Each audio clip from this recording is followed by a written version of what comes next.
Miss San Carlos 2025. What meaningful change would you advocate for in our community? And how will you use your voice and influence to turn that vision into reality? Again, if you are crowned Miss San Carlos 2025, what meaningful change would you advocate for in our community? And how will you use your voice and influence to turn that vision into reality?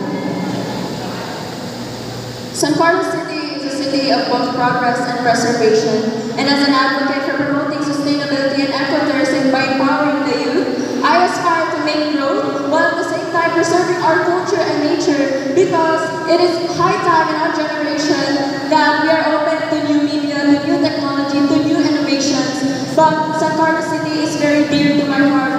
I care so much for San Carlos that I want to spread that care to every youth who are the bridge of our future and to what we have. Because as long as we have hearts that care, San Carlos City will continue to thrive through projects like Youth for Innovation, Youth for Tour Guiding, San Flores, Barangay San Flores Fair, and my advocacy our projects to promote progress and preservation. Because San Carlos City will always be a city who rises with the sun and blooms with hope, treasures what we have, and is open to grow.